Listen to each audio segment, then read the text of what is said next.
Welcome back, Ram fans, into the Triple J Pick'em Challenge. I'm Jessica Mendoza, joined by Jared Stratton and Cory Odom, who is filling in for Jason Ortiz. Well, let's get started by taking a look at our rankings.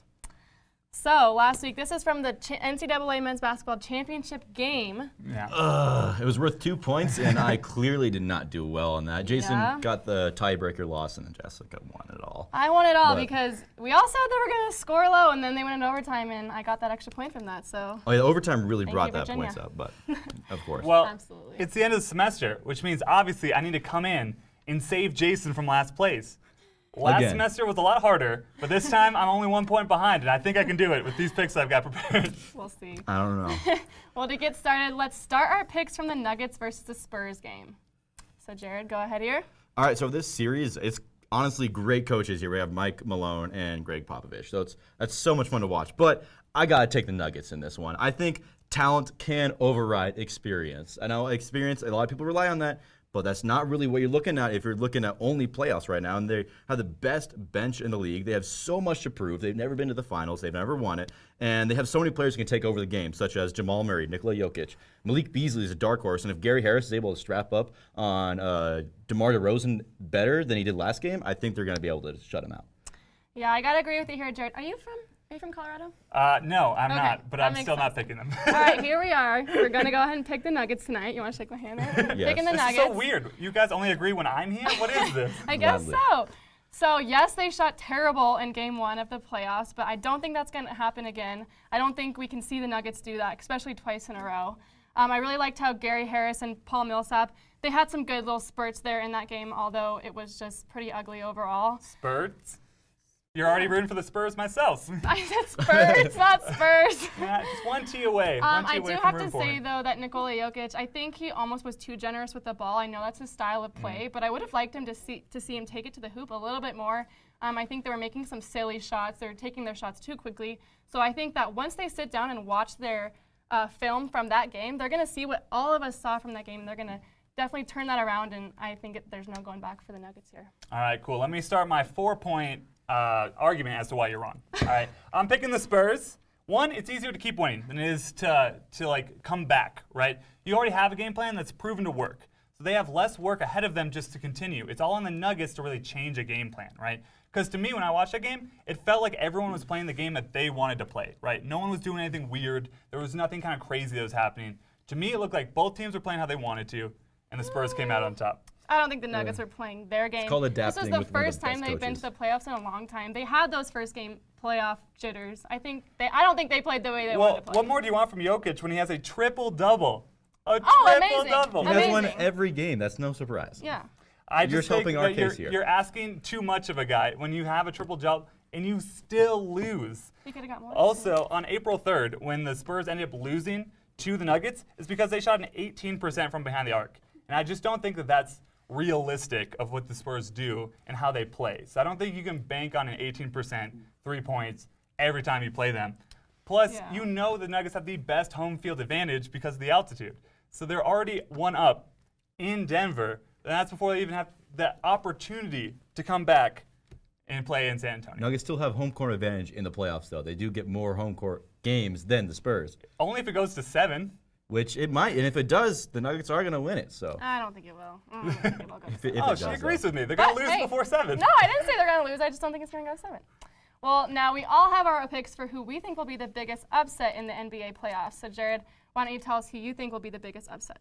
All right. So for the biggest upset for me, it's right there. It's the Nets. The Nets, I'm so confident in them. I got in a jersey. Come on, let's show it. Let's show it. There you go. Really? We got a D'Angelo Russell jersey for the Beautiful. city. I'm not holding up right, but still, there we go. Trust me, it's That's from how much Brooklyn. confidence I have right now. You gave me crap for wearing putting an Oregon shirt up Because here a they're couple weeks Oregon. ago. I'm choosing the Brooklyn Nets. I'm choosing D'Angelo Look how many Russell. colors there are. Yes, look at that. Okay. That's actually inspired by You know they're playing Biggie. the 76ers, right? Yes, and which they won, by the way. They won by a lot. They had 56 bench points, the 76ers 26. They did. The 76ers made a ridiculous amount of threes and missed a ridiculous amount of threes.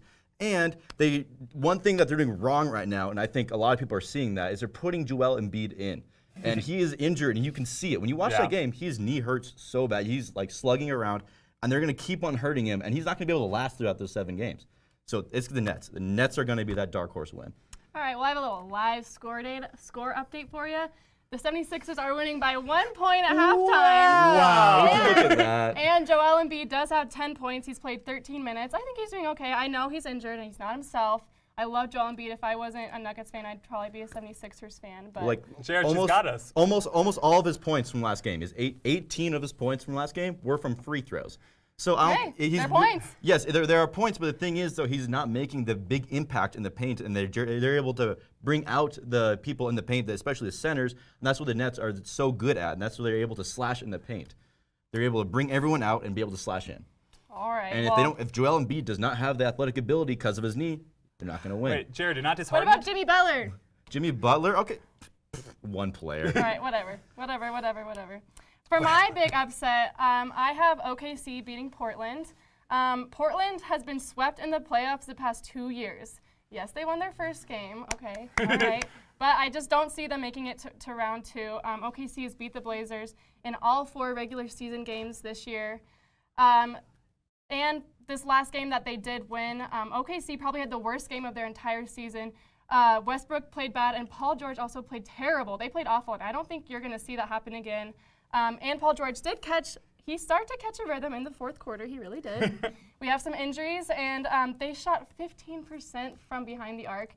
That is not going to happen again, and when it doesn't happen again, OKC's going to win. Okay, I'm going to give you a little factoid real quick. Paul George, after that game, he said at times he was barely even able to lift up his arm because of his shoulder injury. Yeah. And if you saw the game, you could clearly see when he was on the court and when he was on the court but sitting on the bench, he had that massive thing on his arm just to keep it cool so it would not inflame more. Yeah. And longevity for the playoffs, similar to Joel Embiid, I don't not see that happening again for OKC, especially if they can't shoot. All right, longevity, that's fine, but they will make it past the first round. That's all I'm saying. Which, if you saw the game, though, they were losing by almost 30 points for almost the entirety of the game. It was the worst game they've had all season. It's pretty rough to be like, hey, every single player is going to play better this next game, though.